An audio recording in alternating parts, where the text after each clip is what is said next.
Think, when we speak of horses, that you see them printing their proud hooves in the receiving earth. Henry V, the prologue. Relevance?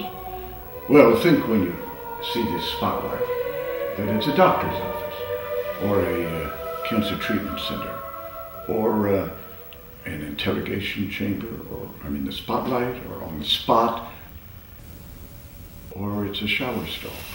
Oh, che mansa mia, oh, che mansa mia. February 1992, I was in the shower and I was singing that madrigal because I couldn't write down things about my television show, problems I was trying to solve, so I was singing.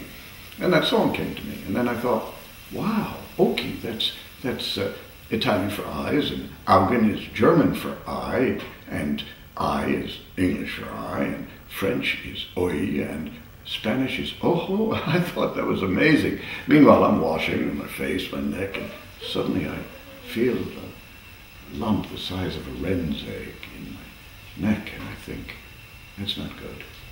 That could be cancer. Oh, che mansa mia. I'm going to have to tell Susan. Oh, che mansa mia. Oh, che mansa mia. Oh, che mansa mia. Fair warning, I'm judgmental and a depressive. I just want to get that out of the way. Some people even think I'm a control freak. Of course, I've got no reason to be depressed. My mother killed herself when I was 6. My father then got tuberculosis, and my brother and I were sent off to boarding school. Bad things happened.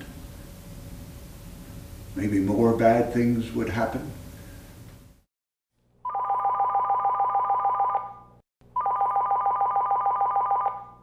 Yeah, I'll get to the phone in a minute. First, I want to riff on Shakespeare just a little bit. You know what a line of iambic pentameter is like? It's like the beat of a heart. Ba-dum, ba-dum, ba-dum, ba-dum, ba-dum. 5 double beats. And if you read it at the proper speed, you'll find it takes a single breath to read that whole line. So breaking it up in the middle doesn't quite make sense. For instance, let's take the famous speech, To Be or Not to Be. It's usually read, to be or not to be, that is the question, with a pause in between there. Well, if it's true iambic pentameter, and if it's one line, da-dum, da-dum, da-dum, da-dum, da-dum, it should be to be or not to be, that is the question. New thought. Whether 'tis nobler in the mind, that's the true way of iambic pentameter, and there's a lot of thought now that that's what Shakespeare intended, because there were no directors in Shakespeare's time, so he had to write it into the verse itself. He gave stage directions on how to read into the verse. Our mother was a Shakespearean actress. She studied in England and then was a professional actress.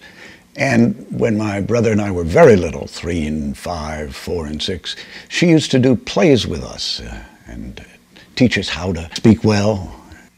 My mother gave up acting when she married my father, and then a few years later she killed herself.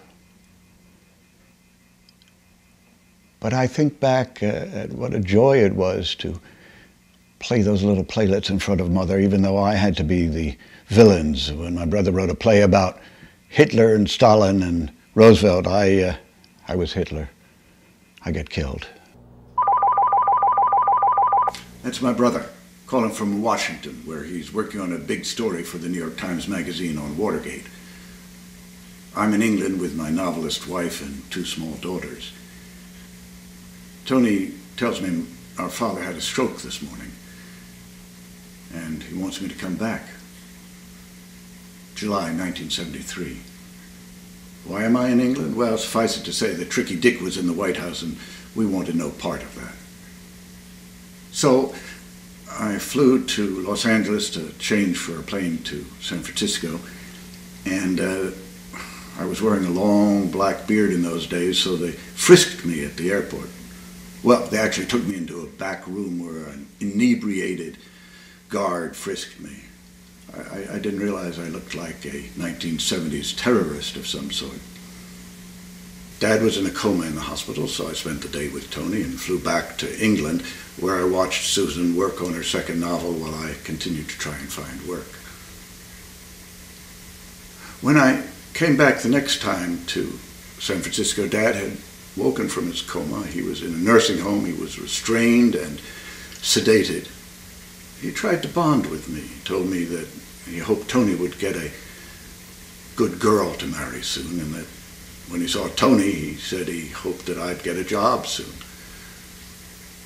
But I noticed he was in a lot of pain. His right side was paralyzed.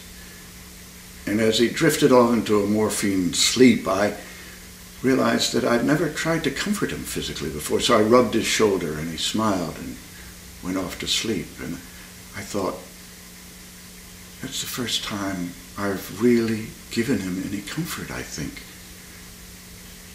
And I don't think there was ever a time that he gave me any comfort. Well, that's what it's like to have an alcoholic father. You resent him.